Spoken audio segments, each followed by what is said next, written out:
여러분 안녕하십니까. 자동차 마케팅 시선의 이순남입니다. 오늘은 22년 글로벌 자동차 산업 동향 탑 10 중 10위에서부터 7위까지를 정리했습니다. 내년에는 과연 어떤 모습으로 변할지도 예상해 보도록 하겠습니다. 자, 그럼 10위부터 시작해 봅니다. 10위는 반도체 부족 쇼크는 과연 어느 정도였으며 내년에는 완전 해결될 것인지라는 이슈입니다. 글로벌 자동차 업체들이 설정했던 22년 생산 목표는 계속되는 반도체 부족으로 455만 대 정도 차질이 발생했습니다. 그래도 이 생산 차질량은 21년 1050만 대에 비교하면 크게 개선됐다고 할 수 있습니다. 생산 차질은 북미와 유럽이 공장에서 크게 발생했습니다. 북미 지역에서의 생산 차질 대부분은 미국과 일본 업체들이었습니다. GM은 50만 5천 대의 큰 차질이 있었고, 뒤를 이어 스텔란티스의 38만 8천 대, 토요타 26만 7천 대,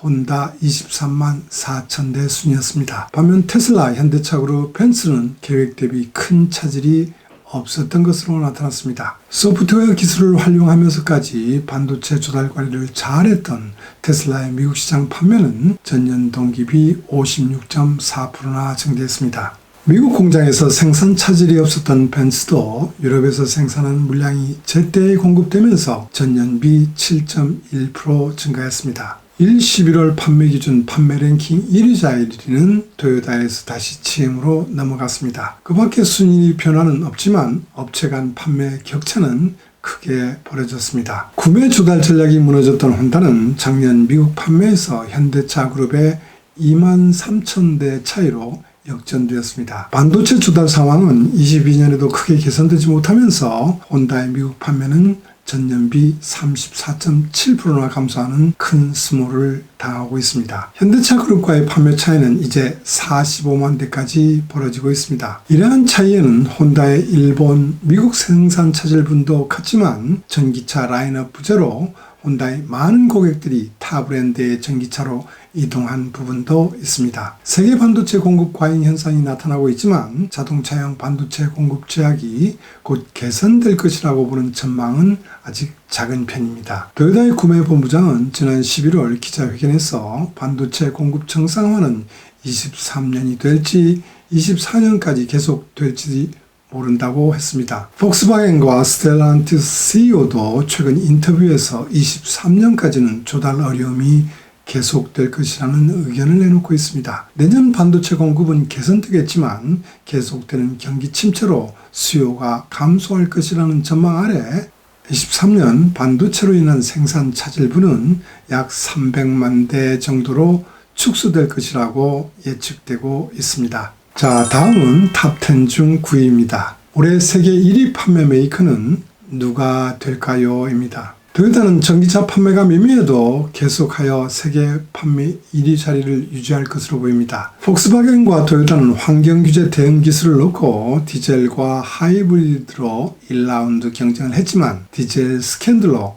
폭스바겐이 완패로 끝났습니다. 그러나 CO2 규제 강화와 내연기관 판매 중지 규제가 발표되면서 토요타의 하이브리드도 이전의 위상을 잃어가고 있습니다. 2라운드 경쟁은 전기차에서 시작되고 있지만 현재의 스코어는 폭스바겐이 압도적입니다. 1~9월 전기차 판매에서 폭스바겐 그룹은 36만 대를 판매한 데 반하여 토요타의 BG4X의 리콜 등의 영향도 있었지만 겨우 2만 대 정도에 머물고 있습니다. 앞에서도 설명드렸지만 반도체를 많이 쓰는 고성능차가 많은 미국에서는 10% 이상 감소했지만 중국과 동남아 시장에서의 호조로 1~9월간 글로벌 판매 1위는 토요타 그룹이었습니다. 토요타는 23년 3월기 결산 기준으로 생산 계획을 처음 계획해서 50만 대를 축소한 920만 대로 조정했습니다. 그러나 이 숫자는 토요타의 생산에서 사상 최고의 수준입니다. 아직도 토요타는 관리의 토요타라는 그 대명사를 보여주고 있습니다. 반면 폭스바겐은 글로벌 판매의 40%를 차지하고 있는 중국 시장에서 전기차 판매 부진과 내연기관차 판매 감소로 호전을 계속하고 있습니다. 11월간 글로벌 판매에서도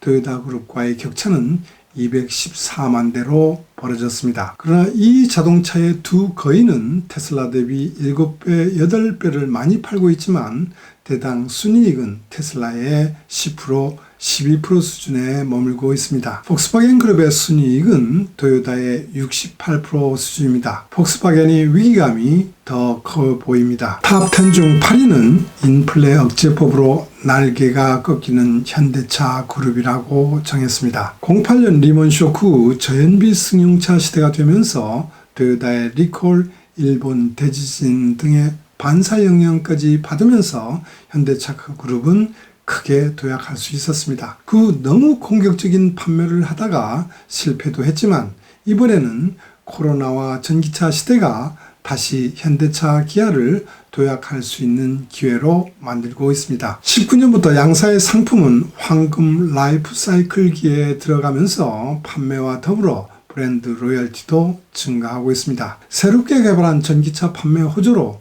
현대차 그룹의 판매는 이제 르노, 닛산, 미쓰비시 얼라이언스를 제치고 3위로 도약할 순간을 맞고 있습니다. 현대차와 기아는 오랜 시간에 걸쳐서 월드컵 스폰서링 등 스포츠 마케팅, 슈퍼볼 광고 등의 엄청난 마케팅 비용을 투자하면서 브랜드 인지도를 높이고 브랜드 이미지를 개선하면서 신규 고객 확보와 브랜드 로열티를 높여왔습니다. 특히 기아는 브랜드 전략을 2006년 유럽에서 시드를 런칭할 때부터 체계적으로 일관되게 추진한 결과가 꽃을 피우고 있습니다. 최근에는 니로 전기차와 EV6를 앞세워 미국 시장에서는 현대차와의 판매 격차를 크게 줄였고 유럽에서는 오히려 현대차보다 더 많이 팔고 있습니다. 그러나 중국 시장은 갈라파고스 시장으로 브랜드 전략이 시행되지도 못하여 참담한 실정에 처했습니다. 지금 철수해도 하나도 이상하지 않는 시장 상황이 되어버렸습니다. 그동안의 경험에서 보면 새로운 고객을 확보하는 것은 현재의 고객을 유지하는 것보다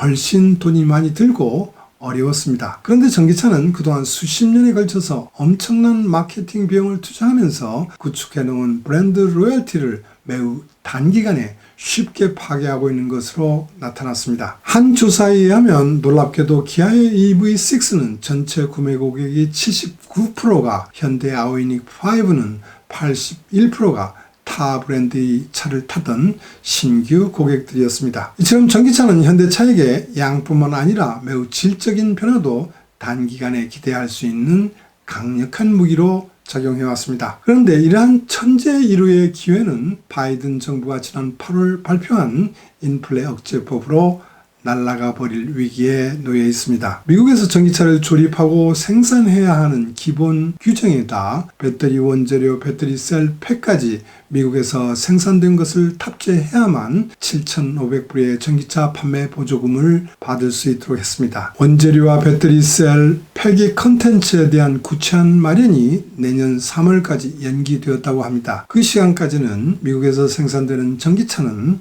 계속하여 7,500불 전부를 받을 수 있을 것으로 보입니다. 잘 나가던 현대차, 기아의 전기차 판매는 이미 2위 자리를 포드에게 넘겼고 현지에서 생산을 시작한 폭스바겐이 ID4에게도 자리를 양보해야 할 위기에 놓여 있습니다. 내년 GV70 전기차를 미국 공장에서 생산하지만 현대차, 기아는 25년 이후에나 현지 생산을 본격적으로 할 것으로 예상됩니다. 그동안 미국에서 전기차를 생산하는 미국의 빅3와 폭스바겐과 그리고 같은 처지에 놓이는 토요타와 수바루의 전기차, 그리고 신규로 도입되는 베트남의 빈페스트와 어떤 경쟁을 해야 할 것인지 대책을 수립해야 할 것으로 보입니다. 미국의 인플레 억제법, 유럽의 유로7 규제는 현대차, 기아에게 또 하나의 도전 과제가 될 것입니다. 탑 10 중 7위는 내년부터 전기차 판매는 증가할 것인가, 감소할 것인가, 둔화될 것인가입니다. 글로벌 시장에서의 전기차 판매는 환경 규제를 강화해온 유럽과 미국 시장, 그리고 정부의 국책 사업으로 추진된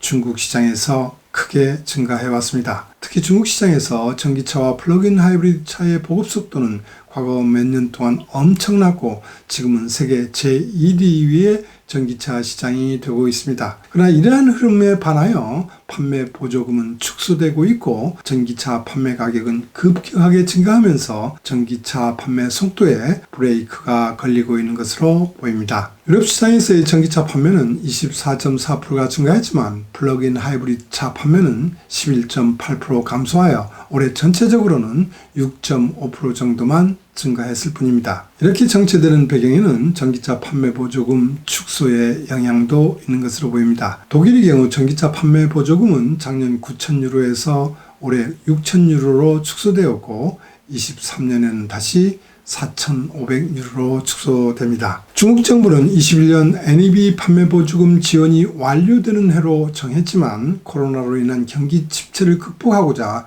22년 한시 연장했습니다. 올해 전기차 판매 증가는 이러한 특수 상황이 반영된 것으로 내년 보조금 지원이 없게 된다면 판매 감소는 분명하게 나타날 것으로 보입니다. 미국의 전기차 시장 규모는 70만 대 정도로 아직은 제일 작은 규모의 시장이지만 유럽보다는 높은 성장률을 보이고 있습니다. 그러나 미국도 인플레 억제법으로 인하여 미국과 FTA를 체결한 국가로부터의 배터리 원재료 조달과 미국 내 배터리 셀 팩 생산 컨텐츠를 매년 정한 규정에 맞춰야 합니다. 그러나 현재의 상황을 고려할 때 현재의 7,500불의 판매 보조금을 전부 다 받을 수는 없을 것으로 보입니다. 이 말은 실질적으로 판매 보조금이 축소되게 된다는 것입니다. 여기에 최근 벌어진 전기차의 가격 인상 요인은 내년 전기차 판매에 먹구름을 들이우게 만들고 있습니다. 미국 시장에서 테슬라의 모델 3는 19년 대비 13,200불이나 인상되었고 포드 F150 전기차는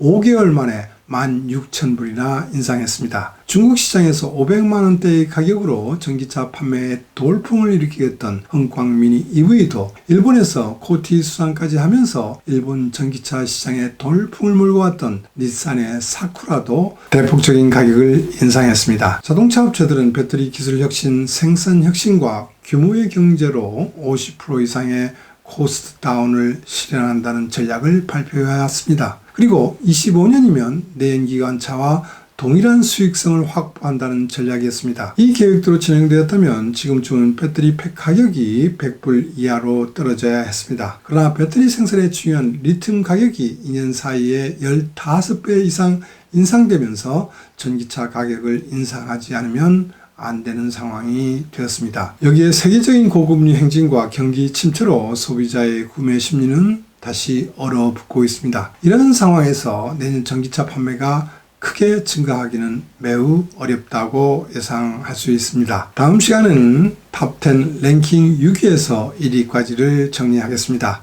오늘도 시청해 주셔서 감사드리고요. 다음 시간 기대해 주십시오. 감사합니다.